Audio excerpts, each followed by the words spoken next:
Oh, he is one of the most generous men with his time, considering the responsibilities that he has over the next few days. Aidan O'Brien, you've seen the horses go out, Aidan. First of all, just an overall impression of how everyone's settled in so far. Yeah, good.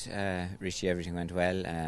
They did a trot and then they stood in the stalls in bunches of 3s and 4s, and then they did another trot and they did just a canter similar to yesterday, but just a fraction quicker. Just going into the stalls, by the way, is that something that you've done before, getting them all through the stalls? Yeah, we have. We've kind of slowly learned that they have to be quick and then they have to slow down and they have to relax. So we've all, hopefully, we think the quick work done at home, and then it's just to finish them off by just getting them to chill a little bit when they come here. Excellent, thank you. I want to keep you in a good mood, but I've got to ask you about the last 48 hours, Aidan, because obviously it's been a testing time. You're always someone that puts perspective on things. But after Jan Brueghel, obviously Ylang also out, how easy has it been to put perspective on it? I know, listen, it's reality of life. That's the way it is. That's stuff, and stuff doesn't usually matter. That's the reality of life. Thank you. We're going to go through the horses, if you don't mind, starting with Whistlejacket, who goes for the Juvenile Turf Sprint, along with Ides of March and their respective merits. The first one, yeah, he's good. We're happy. Obviously, it's quick, it's fast. We felt maybe Ryan thought the last day he maybe should have went forward more urgently from the stalls and kept going. So, but he still ran well. So we think he's a quick horse, and whether he'll find this a little bit foreign, it'll be very fast and rapid around here. But we think and hope he should run well. Ides of March also in there? Yeah, he's a fast horse. We think he's going to be a sprinter for next year. He's probably doesn't know as much about sprinting as the Whistlejacket, but he's going to learn a lot today or on a Friday. So we think that will stand him in good stead for next year. You've got the two fillies in the Juvenile Turf in Heaven's Gate and Lake Victoria. Lake Victoria obviously has been quite tremendous, and she looks completely to have all the credentials you'd want. Heaven's Gate has gradually seemed to be pretty consistent, but getting a little bit better. She is, and working very well. Her last piece of work was very good. Remember when Ryan won on her first time, or rode in Navan first time, he said that she felt like a filly that wanted 7 or a mile. We never went to 7 until the last day, and she won that over group race. She's big, hardy, strong filly. Very happy with her. Could run a very big race. And yeah, she's very good. She's what she did has been exceptional this year. She won her maiden over 7, her trial for the Migler over 7, and then won the Migler over 7, and went right back to 6. When Ryan came in after the Cheveley Park, he said a very unusual thing. He said, we'll go for the Fillies mile with her. So that was a very unusual thing to say, but obviously he felt a mile was very comfortable within our compass. We just felt that to go back to the Fillies mile in 2 weeks might be a bit quick, and obviously John and Michael and Derek, they all decided obviously to if she was going to go a mile this year, this would be lovely for her. It's a lovely flat track, stepping up to a mile. She's a filly with a lot of class, so we're looking forward to seeing her run. Interesting thoughts there. The turf for the juveniles, you, Chad Brown and Charlie Appleby have dominated that race. You've got Henri Matisse in the race. How do you think he'll bounce back from last time? Yeah, we think he will very well. Ground's a little bit soft in Longchamp. I put blinkers on him and I shouldn't have had. He was a little bit immature when he got to the front in the National Stakes, and probably a bit of a knee-jerk reaction to put blinkers on him that quick. I should have left him alone, and he got tightened early in the race in Longchamp and it frightened him a little bit. So I think it was more my fault than his. He came out of the race very well, and that's why we decided to come here. Lovely ground, a mile, flat track. We think it'll do him good. We learn a lot about him, and he will learn a lot. So he's drawn wide, so I'd imagine Ryan will take his time on him and see what happens after halfway. Then he'll see where he is, and he's a horse in all his first 3 runs. Doesn't mind coming from the back, quickens well, and obviously doesn't do much when he gets there, which we have seen. So hopefully he'll run well. Okay. The Breeders' Cup turf, you've got Luxembourg and Wingspan. Luxembourg's been such a lovely, honest horse for you over the seasons. Do you think this test will suit him? We think it will. He's obviously been playing second or third fiddle to all our horses in other races, so this is the first time he's kind of been left standalone. We think fast ground will suit him. We think a mile and a half will suit him well. We think the track will suit him. So looking forward to seeing him run. He's a nice draw, very uncomplicated horse, and we think it should hopefully all suit him. And Wingspan's obviously in this race rather than the Filly and Mare turf. How did you come to that decision? Yeah, she got a mile and a half very well in Ascot. Shawnee rode her, and he felt if he had went quicker, he'd have been closer. So that means she was getting a mile mile and a half very well. Obviously this is a mile and a half, the Fillies is a mile and 3, very uncomplicated filly as well, so we're looking forward to seeing her, and could run a very big race.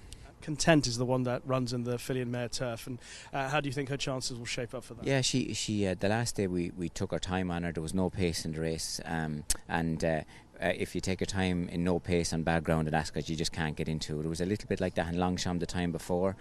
We took our time as well, no pace, soft ground. There was a mile and a quarter, so just never got into it. So I'd say you probably put a line through her last 2 runs. She had a very good run in the Breeders' Cup last year as a juvenile, coming home very well. So we think and hope it should suit her. She'll have to, I'd imagine Ryan will take his time on her early and see where he is the second half. Diego Velazquez runs for you in the mile. Sad people like me sit and go through every bits of form in lead up to the race. He's only run left-handed 3 times in his life, all at Leopardstown admittedly, but those are the 3 wins that he's ticked off on his record. I think he could run a big race here against horses that are better fancied. What is your belief about his chances? Yeah, funny about him, we stepped him up in trip, and as we stepped him up in trip his form went back, and when we pulled him back in trip he got quicker and got better. So like you said, loved Leopardstown, loved left-handed, was very comfortable at a mile, so we think like every time we shortened him back he got better, so this could be the shortest he has been over kind of a mile. This will be a very sharp mile, so hopefully jump well and could run hopefully a very good race. And then of course we come to the race that everyone around here has been talking about, and that is City of Troy going for the Classic. How has he settled in? What are your sentiments about his preparation? Yeah, no, everything's went well. Very happy. He's really coming alive. He was very live on the track this morning. He's wanting to go forward, and that's the way we wanted him to. He stood in the stalls and he was very good. So it will be interesting. This is obviously what we've been dreaming about all the time. We think we've a nice draw. He seems very well. He's 2 more days to go cantering on the track, and listen, we're excited to see what's going to happen. Obviously we don't know. We think we've looked under every stone. We think he's obviously unbelievable ability, and we feel that he's a great horse, so if everything falls right for him, and hopefully we'll get a good look at him and see what happens, and but we're looking forward to it and excited about see what could happen. You've spoken about looking under every stone with regards to him. You talked about the guineas, and perhaps you didn't look under 1 or 2. What do you think would be the major factor, the most important factor, in order to give him the best chance of winning? Is it the break from the gates? Because people talk about the draw, etc. Is that the most important thing? I think it'll have to be a big help. Obviously Ryan can't do anything about that. All he can do is go with him when he does come out, and hopefully he won't miss a beat, and he lands where he wants to be, and travels the way Ryan wants him to travel, really. So obviously it was our job to prepare him, and then obviously Ryan will go out there and it'll be his job to ride him. So hopefully all those things we'll have done properly for him, and then hopefully things will fall the way he wants. Like, obviously we never know what's going to happen, but it's a race we're looking forward to and excited about it. Listen, we'll enjoy the journey up to it, and then hopefully we'll enjoy the race, and hopefully everything will go well. One thing people often talk about when they talk about horses coming here and running against the Americans on the dirt is say they'll never have experienced anything like the pace that they go. And they said that might be something that might catch him out. Are you confident that should he break and everything go well from the gates, that he can lay up, maybe even go forward even further against the fastest American horses ever temporarily? Yeah, never confident, always hopeful. That's the way it always is. You never know. He's natural high cruiser. He's aggressive. Like, obviously he's never going to witness or feel this kind of pace before, but he was always at his best going forward, and we obviously restricted him from going forward after the guineas, and then we slowly had to get him back to come here, and that's why when he went forward in York, and then we went to Suddle and went forward a bit stronger, and then this should be the next step. So hopefully we have him in the right place, and hopefully he lands out the gate, doesn't miss a beat, and travels, and we're looking forward to seeing what happens. We always felt that this is a kind of a race he'll suit, high pace cruise, and then they have to keep going. So listen, it'll be interesting. I'm constantly aware of the time. I don't want to keep. I've just got 2 more questions I want to ask you, Aidan. One was about you've mentioned about how great a horse you think he is, and I know you've been asked the question about how horses that are rated higher than him obviously don't seem to get the same attention.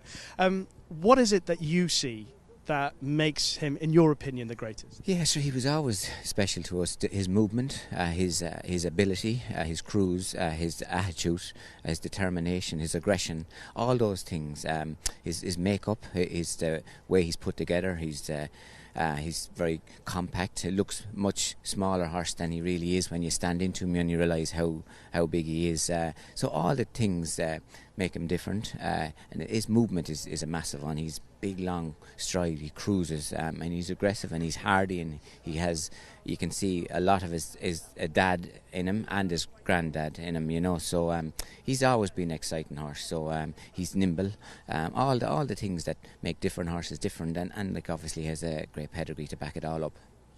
The last thing I'm going to ask you before I let you go, you have won just about everything, and you've won them multiple times. On the dirt at the Breeders' Cup, I think it's just Johannesburg who's won for you. What do you think this success, if you were to pull it off, would mean? What is it about this race that fires you and inspires you to want to win it so much? Yeah, so obviously we've never won it. We've got beaten with some great horses in it, and obviously we felt that maybe our preparation wasn't right with a lot of different stuff. Obviously we're preparing horses in a different continent and different surface. All the things are different. Like obviously it would be something unbelievable to happen, but that doesn't make it happen, obviously, by being that way. So but we will keep trying, and we kind of try to improve our preparation. And obviously the most important thing is the horse. You have to have the horse with the ability, the genetic makeup, and really want it, and then obviously you have to have a great rider. And like obviously we think we have in Ryan, and we think we have the horse, so hopefully we have prepared him properly, and obviously we won't know that till he runs. Thank you so much for spending so much time chatting about this, and I can't tell you how much I want him to win. Genuinely is a racing fan as much as anything else, and I hope that he goes very close to doing it, and best of luck with all your runners. Appreciate it, Rishi. Thanks very much.